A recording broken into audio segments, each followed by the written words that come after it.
AM radio, an op-ed column, and Fox News is not enough. I want a center-right nation to fight for its soul, and its soul is represented in the arts. Its soul is represented in a world in which media is everything.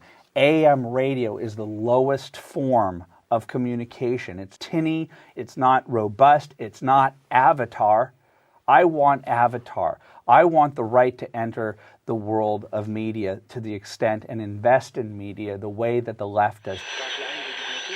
The fake media is trying to silence us, but we will not let them.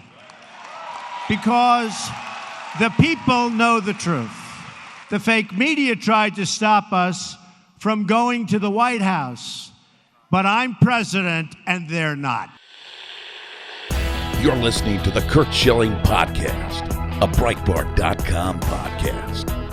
The podcast starts now. Here's Curt with today's headlines.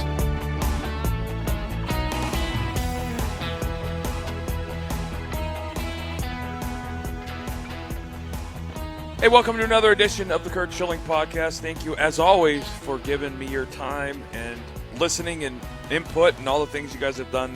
We continue to grow and have you guys to thank for it. Great show today. We're going to speak with Allie Beth Stuckey. And if you don't know who Allie is, you're going to know about her soon. She's the host of Allie on CRTV. Her podcast, Relatable. She's a blogger.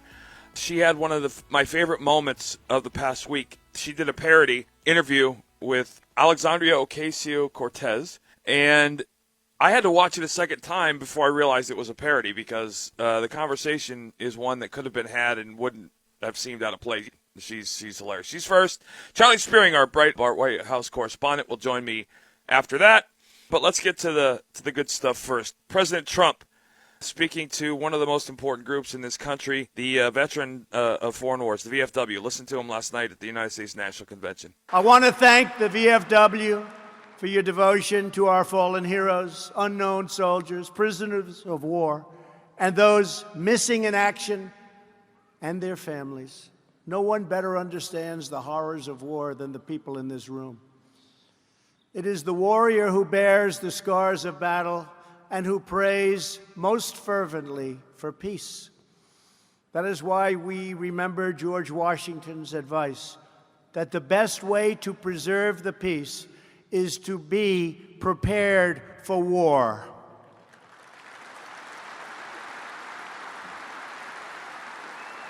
And that is exactly what we do all the time. My thinking is always on military and military strength. That is why I'm proud to report that we are now undertaking the greatest rebuilding of our United States military in its history. We have secured $700 billion for defense this year and $716 billion next year, approved. The left doesn't like to hear that, but the fact of the matter is that's how it works. You preserve peace by preparing for war. And I think, President Reagan said it best when he was talking about if you want peace immediately, the only true path to immediate peace is surrender. It is an ongoing fight. It's an ongoing struggle. And only it appears conservatives understand that. And I'm not sure why that is. Next, from the category of be careful what you wish for, I am wishing that this next soundbite comes to fruition. I want you to listen to former Attorney General Eric Holder talking to Stephen Colbert about running for POTUS in 2020. April Ryan tweeted this. She said, breaking, sources close to Eric Holder, the former Obama Attorney General, says he is seriously considering throwing his hat into the ring for the 2020 presidential bid. General Holder. Wow. Were you just taking the temperature of America just now? I was just looking to see potential contributors, And cabinet members. Are you seriously considering throwing your hat into the ring for 2020? Yeah, I'm thinking about it, and what I've said is that I'd make a determination sometime early next year. But my focus really now is on 2018, the midterms, and trying to make sure... trying to make sure that Democrats take back the Senate, take back the House, and that we do well, importantly, at the state level, so that we're going to be picking half the people right now who will be doing redistricting in 2021. And we have a real problem in this country with regard to partisan gerrymandering. And so I want to make sure that we elect as many people at the governor level, at the state legislative level, so that when 2021 comes, we have a fair redistricting process. Where to start with that one? Eric Holder, I get 3 words for Eric Holder when he runs, fast and furious. And that's why he won't run, because I think anybody that knows anything about politics knows that will show up in every political ad, and it won't be an attack ad, it'll just be a truth ad, and those things are problems for liberals.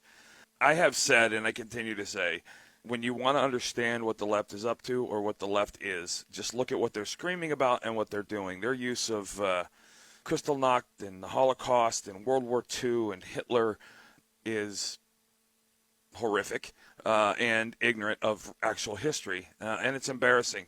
There was an event the other night, yesterday, I think it happened officially, but in Portland, Oregon, a food cart, charity food cart owned by a family, was forced to close down after the daughter of the owner was threatened by Abolish ICE activists. That is, well, I mean, it's who they are. But I want you to listen to Billy Joel, who makes some sort of claim to a higher ground on CBS Sunday Morning. Listen to this just dumbass equivalence that he goes after. Of the shows you played at the Garden, are there any particularly memorable moments for you? I mean, particularly in this residency. I remember the nights that my daughter Della was there, you know, knowing that she was dancing around.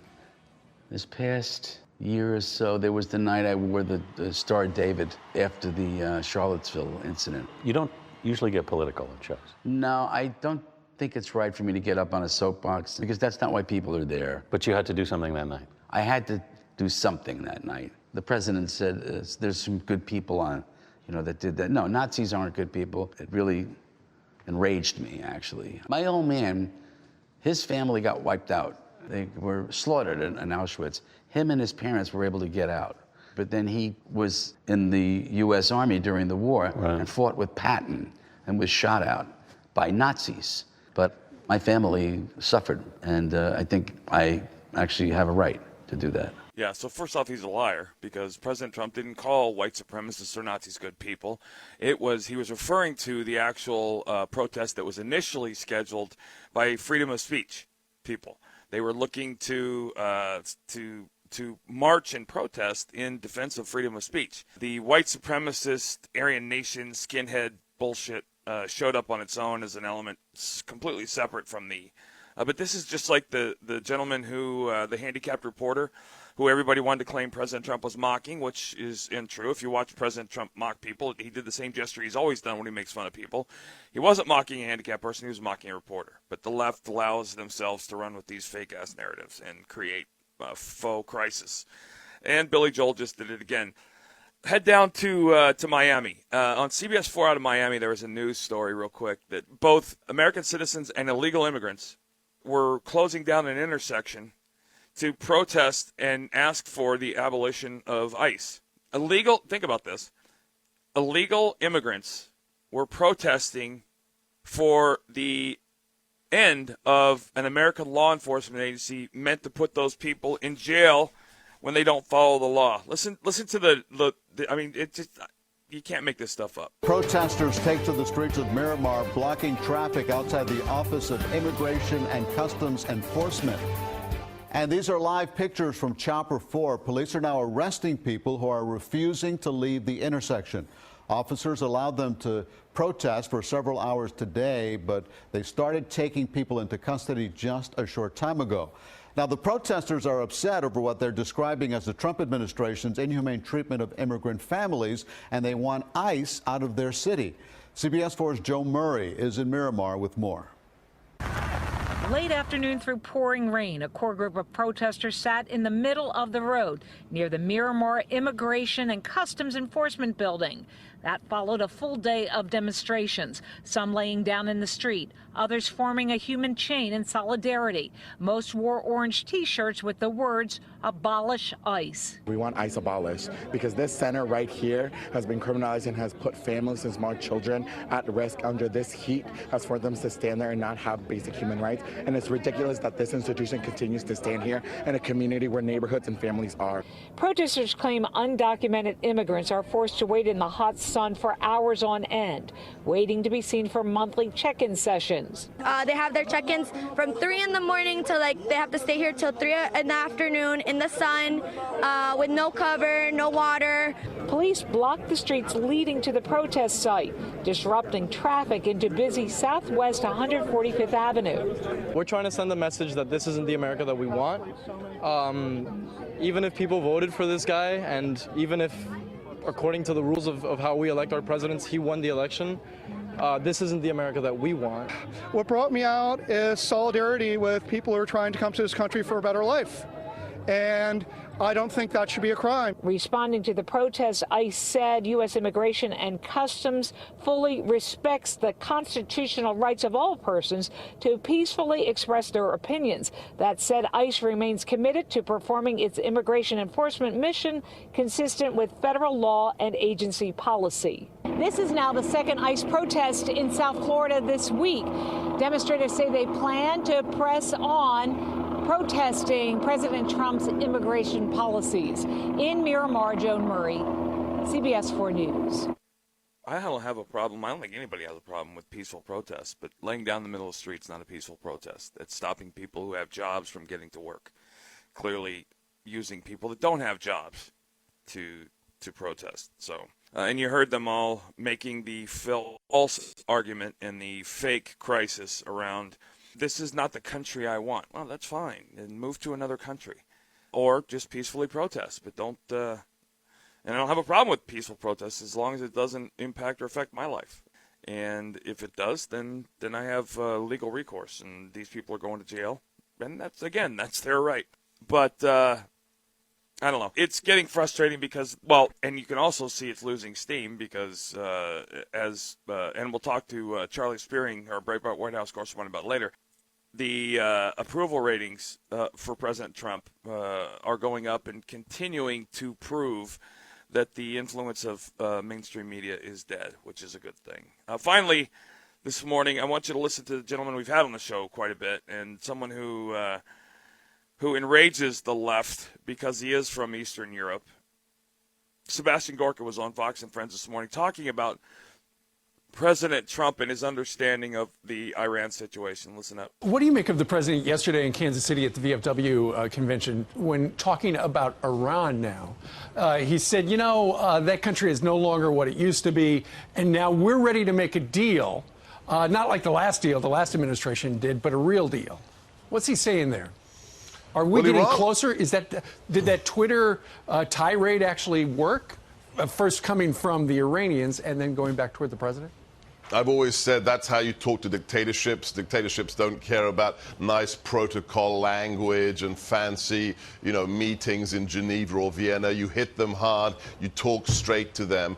I think the president was signaling in his great speech yesterday, he understands how fragile this regime is. The louder they bark, the weaker they are. You look at the demonstrations. The demonstrations in Iran now, unlike 2009 when we had the Green Revolution, they're not just centered around Tehran, they're all around the country. So Iran's in trouble and the president knows it, and maybe this is the time to squeeze them.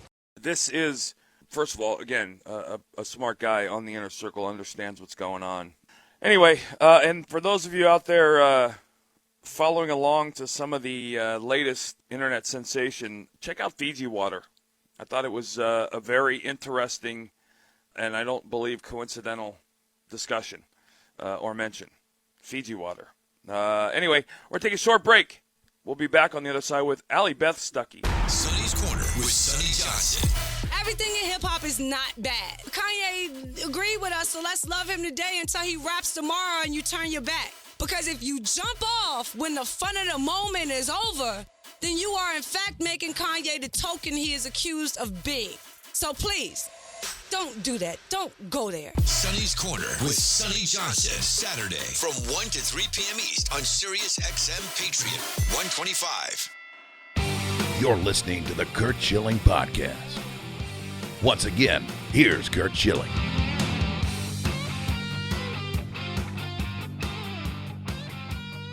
Joining me now for the first time, and hopefully not the last, young lady who is on, she's the host of her own show, Allie. She does a podcast called Relatable. She's a blogger. Go to theconservativemillennialblog.com. She is Allie Beth Stuckey. Good morning, Allie. How are you? Good morning. I'm doing well. How are you? I'm still laughing. I had a chance to watch the parody that you did. Alexandria, thanks for being here. Thank you. Thank you for having me. Do you have any experience that qualifies you for this job? I was growing up during the Clinton era. And then basically when I was in middle school, 9/11 happened.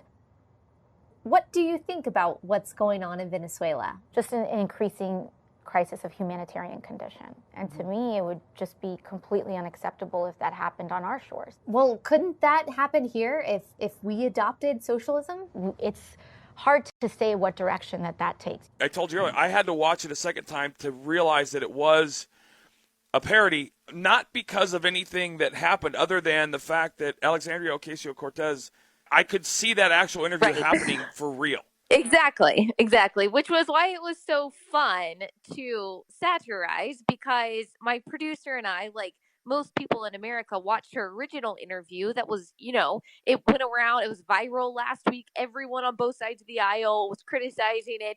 And we watched that and was like, wow, this woman, she doesn't know that much about her own agenda or really about running for Congress. What is a fun way that we can highlight that? So I completely understand people saying, okay, this girl is kind of ignorant. Maybe this is real. But like you, most people took about 2.5 seconds to put their little thinking caps on and say, oh, right, this is not real. This is spliced together. They're not in the same room. Nevertheless, the outrage has ensued. Well, it put you on the radar for sure, on radars you weren't on. And let me just add this, and I'm curious to know what your thought is around this. I find it the height of hilarity and irony. I always say the left is the very thing they pretend to hate. But the fact of the matter is the group of people that are somehow offended by this are the same people who laugh uncontrollably at the parody done nightly on Saturday Night Live about President Trump. Yes, of course. And it's the same group. They're selectively offended. And this offended them because I think it hit close to home. Because it's a revelation of just how ignorant this woman really is. I mean, the whole Palestinian-Israel conversation around her comment was that Israel occupied Palestine is made even more funny by the fact that this woman has a degree from BU in foreign relations. Like, you can't make that up. Right. Well, I think you're right in that I believe that's why so many people were offended, because my producer and I didn't have to do that much work in order to make her look like she doesn't know what she's talking about. And I think that this interview that she did with PBS, which also, by the way, was a highly edited video. So our question was, wow, if she in this highly edited interview with PBS looked this bad, what was the real interview like? So this probably hit just a little bit close to home. I think the reason why Washington Post and that the guy who works for the New York Times made such a fuss about this is because it was genuinely offensive to them. It was a little bit too soon. They're still trying to recover PR-wise from what was a terribly embarrassing interview for her, for the Democrats, for the Democratic Party. This it girl that they had just adopted and said, oh, this is the future of the Democratic Party. Yeah. I think they had been trying to distance themselves from that interview. And then when someone made light of that interview, well, they had to freak out about it, and not just freak out, but delegitimize it by saying, oh, they're just trying to purposely deceive people, which is obviously not true.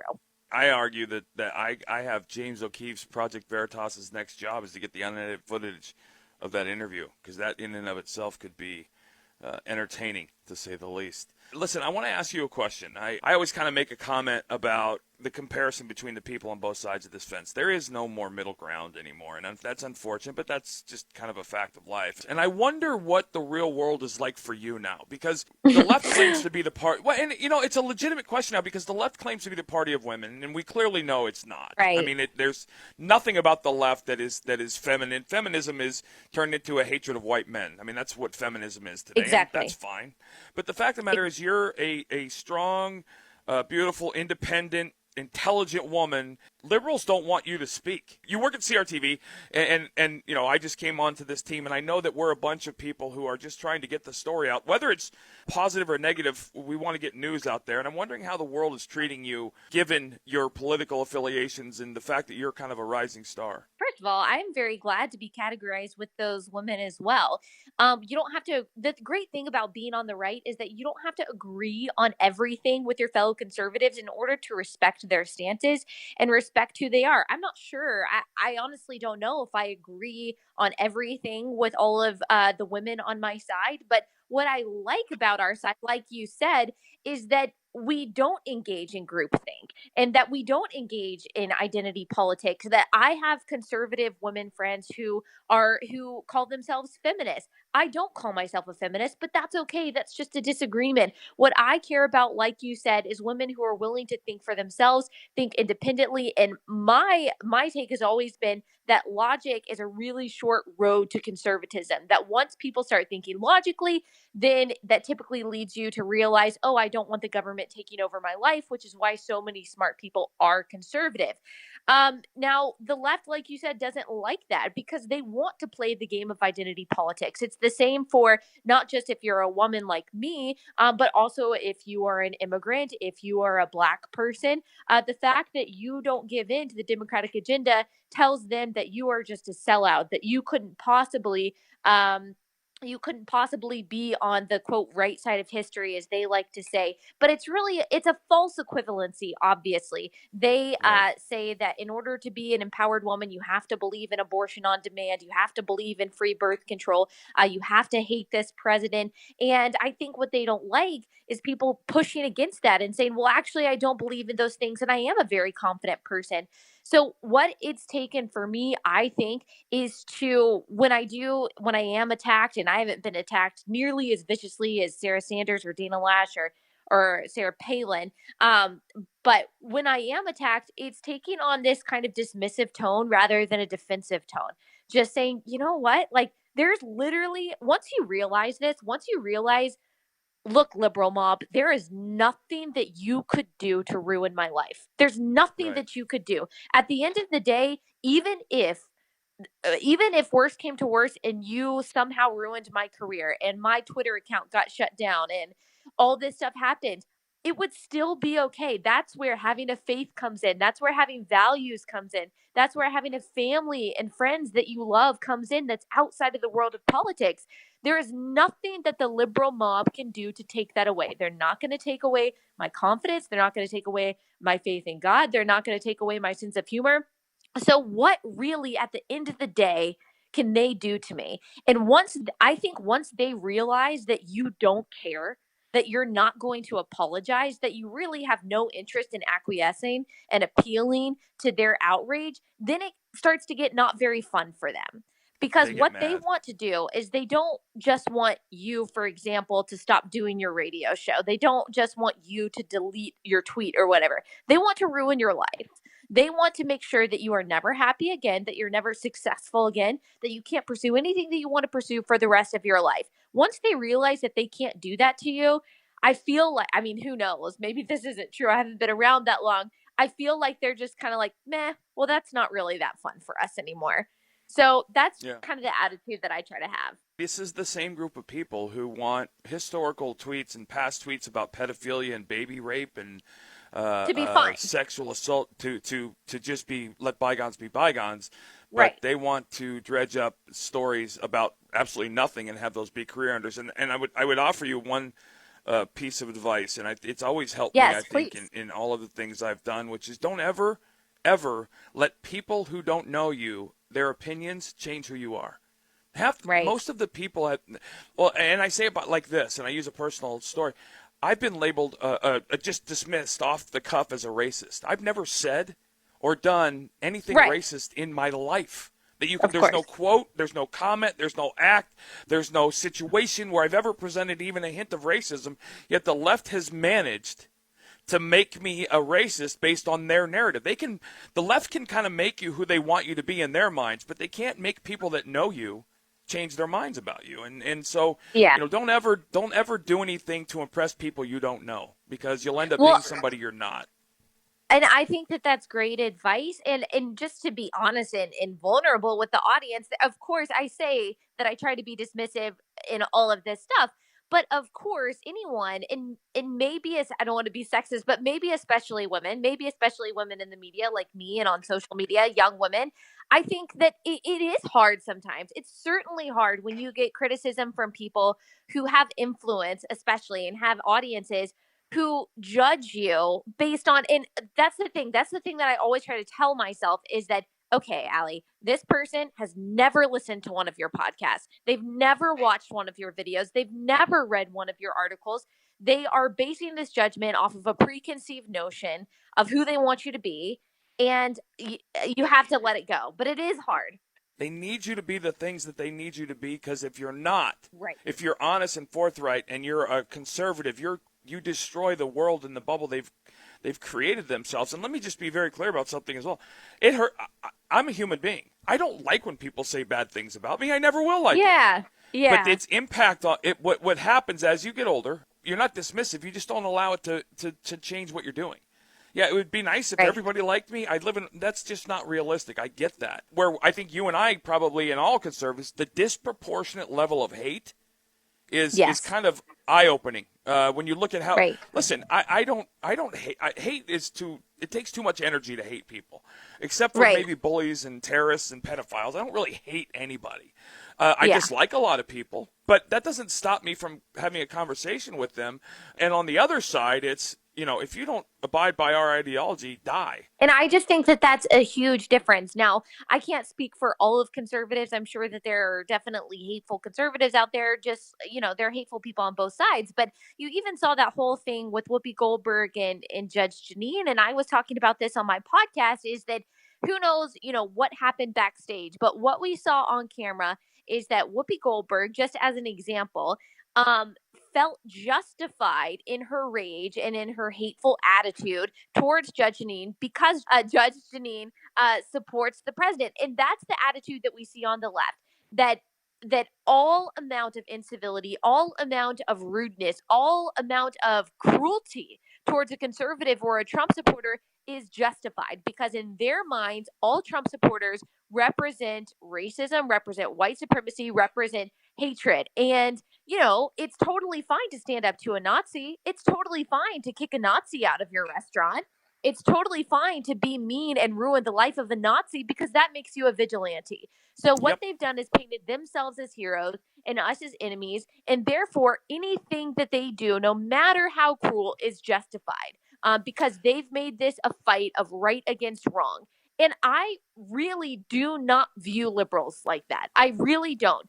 I am, for example, adamantly pro-life. I think abortion is immoral. But do I think that people who are pro-choice are inherently bad people that I hate? No, I don't. I think that they're wrong. I think that they're misinformed. I would love to change their mind. But I don't think that they're evil people out to ruin the world. They probably still have good intentions, most of them.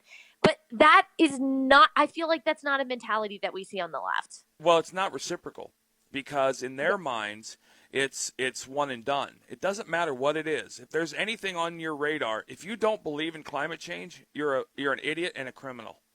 You're a bad person, right? But painting us as Nazis justifies their commentary and their reaction to us. Yep. And Whoopi Goldberg just perpetrated the lie that President Trump called all Mexicans racist and murderers, which he didn't, and we know that. It's amazing we didn't even have time to refute that. But what they do is they hold everybody else to a standard they themselves can't live by. Every single word you utter, if it can be used to implicate you in something, is put to bear on you, even if they have to add or subtract words from what you said. And a great example, I compared Muslim extremists, Islamic extremists, to Nazis. And the story came out that I compared Islam and Muslims to Nazis. Well, one is racist. Of course. The other one is not.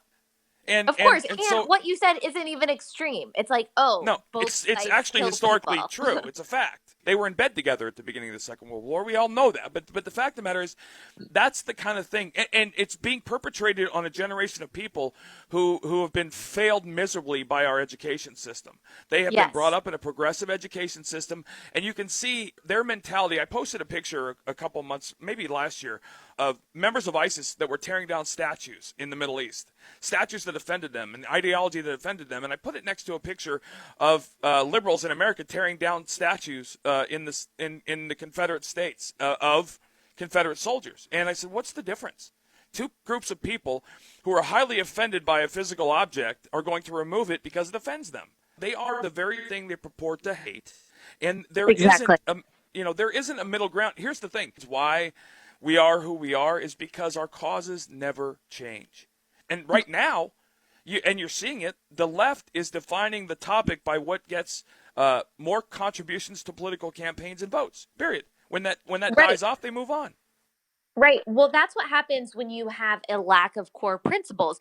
The reason why we still stand by the Constitution, even though it was written so many years ago, and the left wants to say, well, it was written over 200 years ago. It's not relevant anymore. But our argument is that the principles that the Constitution was founded upon are based on our eternal principles. Whether you believe in God or not, obviously I do. We believe that the reason why you and I have equal rights is because they were endowed to us by our Creator. And all of the rights that are outlined in the Constitution are inalienable, inherent rights. These are things that do not change. That is why we fight for the principles in the Constitution, because they don't waver depending on culture and depending on the latest trend. Well, that is not true of progressivism. Everything changes based on the latest trend. And right now, with the rise of intersectionality that I think has really risen in the past 10 years, everything changes not just on the latest cultural trend, but on who says they are more oppressed. So whoever has the most oppression points, the most intersectionality points, those are now the new principles of the left. That's what we have to defend at all costs. I actually had a comment on this fake interview that I did with Alexandria, or satirical interview. Someone said, how dare you make fun of a woman of color who didn't know what she was talking about? Dead serious. It wasn't, They weren't joking. Yep. So that is how they think. They see me, even though it's a joke, as victimizing a woman of color who is also a socialist. So she's got all these oppression points, and for them, you're not allowed to make jokes about that. It's incredibly frustrating when you're arguing with people whose entire argument is based around identity. The example I always use because it's not factual. Well, it's not relevant. You heard the Clinton campaign and the documents that came out in WikiLeaks. The Clinton campaign was trying to create a staff based on sexual preference or religious preference or sexual orientation. Had nothing to do with qualifications. And I go no further than the Scalise shooting, the softball practice. The first thing I ever found out or knew about the officer that brought the man down was that she was a black female lesbian. None of that has anything to do with the heroic act she performed. Those were the most important points and salient points. Maybe Steve Scalise will think differently about lesbians now. Like, what? I mean, you're not serious with that. But hey, Allie, listen, I got to go. It's been a pleasure. I cannot wait to continue watching Thank you so Allie much on CRTV, and I'd love to have you back, darling. Thank you. Me too. I really enjoyed this. Breitbart News Daily with Alex Marlow. Jeannie in Pennsylvania. I think we've gotten away from what we really hired him to do, which is draining the swamp. If you look at the real picture of draining a swamp, you go in and you take all the water out of it. What does it leave? It leaves the gunk. He cannot get rid of the gunk. We have to get rid of the gunk. Everything he's doing, he's lowering the water so we can see who needs to go. The only way they can go is if we vote them out. Breitbart News Daily, weekdays at 6 a.m. Eastern on Sirius XM Patriot 125. We want to hear from you. Tweet the show at Garrick38. Once again, here's Curt Schilling.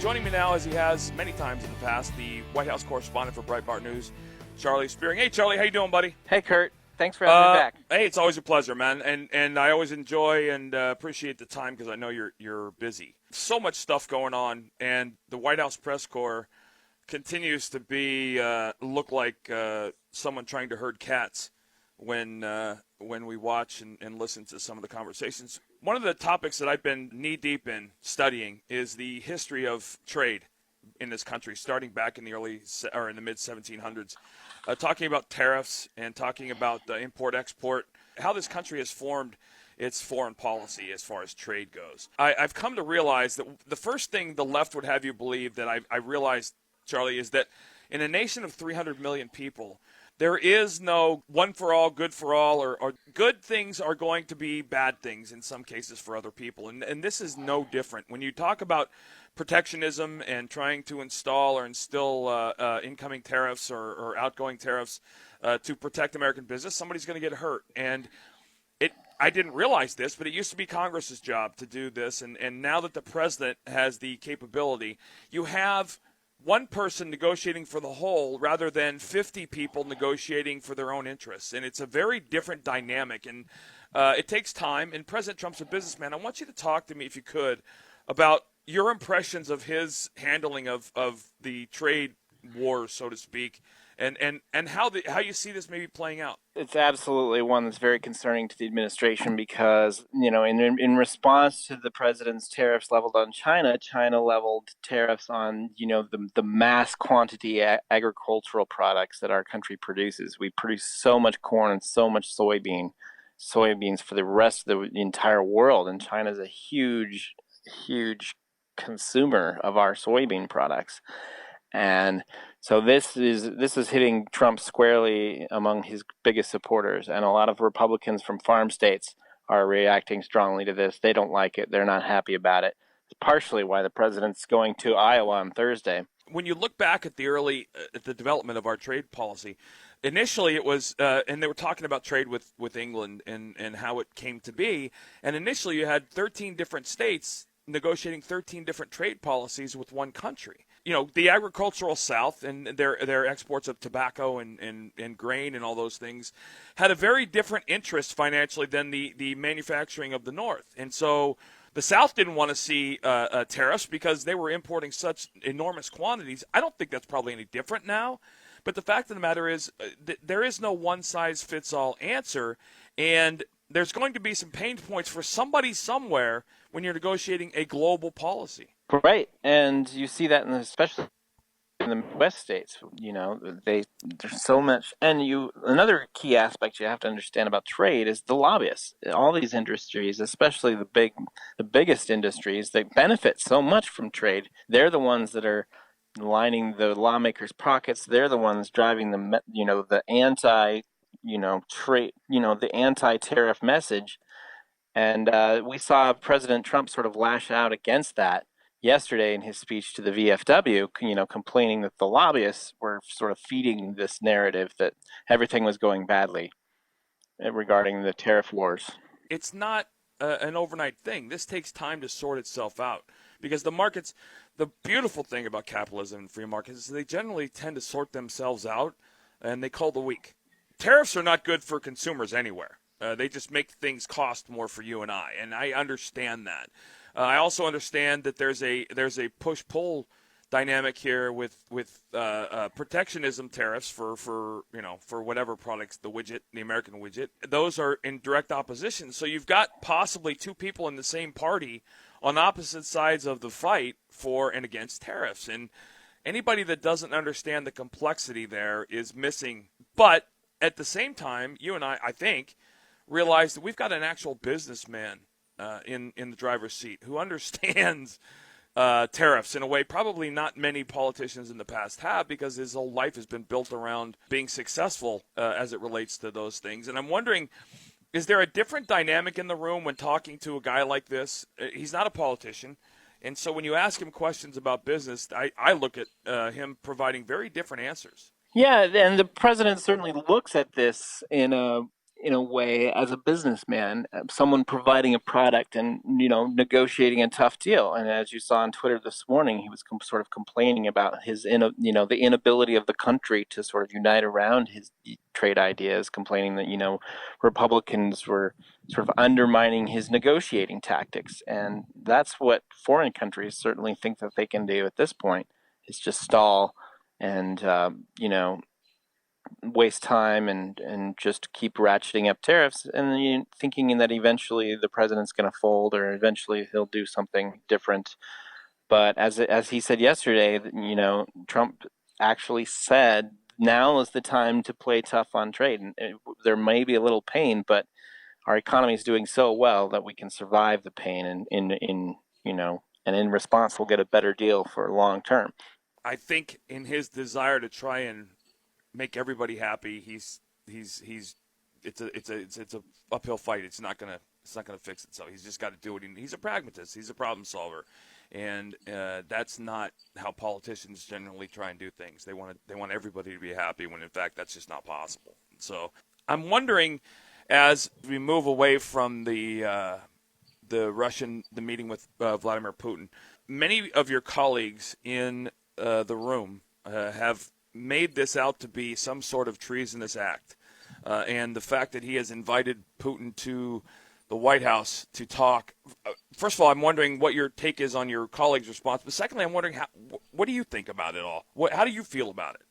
Yeah, Curt, I really sort of want to, if I could, request an interview with the president, and certainly we have. But I'd really like to know where his mind is as far as Russia's concerned. Why does he view Russia as such an interesting aspect? And all I can surmise is that he wants to sort of get Russia close so that he can turn all of his energy towards China. And I think an isolated China would be a useful thing for the president, and he certainly wants to try to get along with Putin. Certainly our colleagues, it's the only thing that matters. And the problem with the whole issue is that it's not just about his relationship with Putin. It's sort of the mainstream, the establishment media's obsession with the Russia investigation and just insistent that be the focal point of our entire news coverage. And I think that doesn't reflect where the country is on this, and I think that's where the establishment media is sort of missing the mark. Most of our country doesn't care about sort of the Russian attempt to influence the elections and the ongoing partisan witch hunt that's taking place. I think a lot of people would really want to know: what do we want from Russia, and what is the president looking for Russia, and more importantly, is the president going to sort of abandon Eastern Europe to Russia? I don't see any evidence that makes this case, but I would certainly like to question the president about it. No, I'm with you. I would like to see him talk more. Well, I don't know about talk more. That's probably the wrong word, but.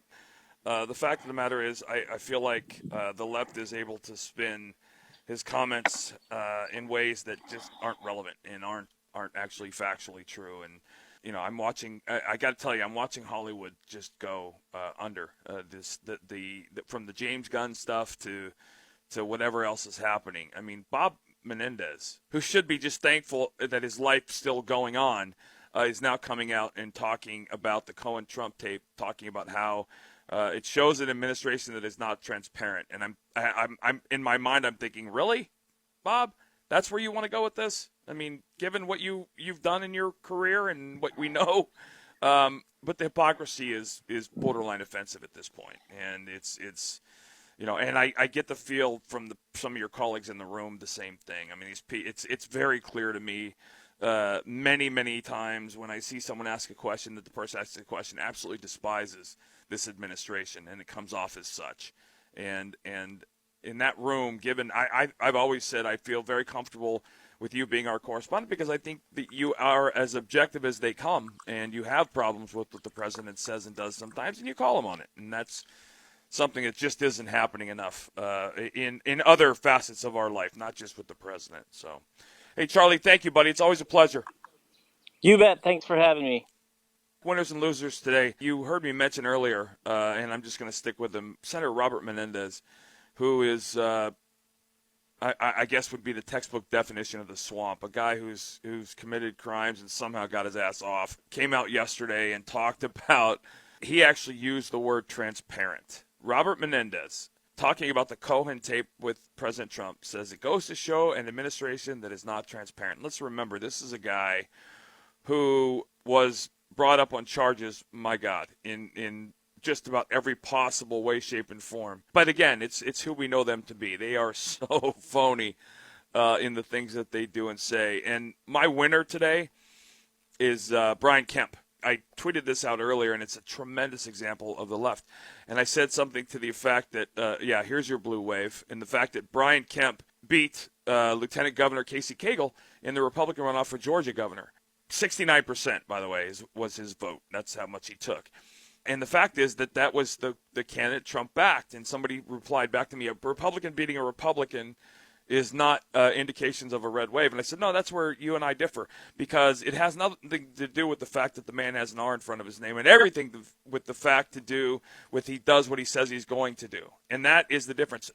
Cagle's a member of the swamp. He's the reason that we're as strong and loud as we are, because we want people like him out. I don't care that he's a Republican. I care that he's a bad dude.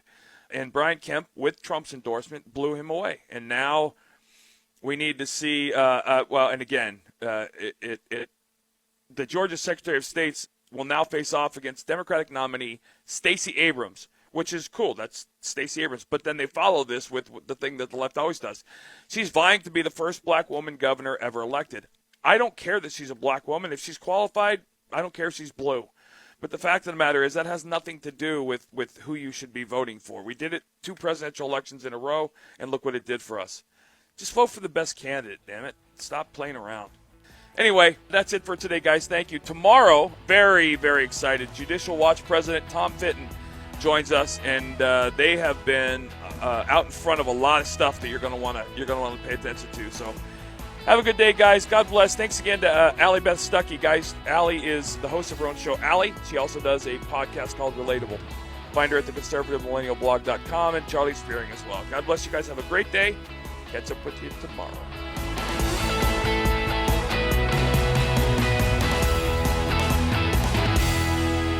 Breitbart News Tonight with Joel Pollack and Rebecca Mansour. A lot of people not knowing what action they could or should take to make the difference. What I do is try to turn people on to sites like Breitbart, people who are writing and publishing the truth so that people will get educated. But, you kind of can't blame productive members of society who are kind of confused, perplexed as to what do we do to take this government back. Sirius XM Patriot, Channel 125.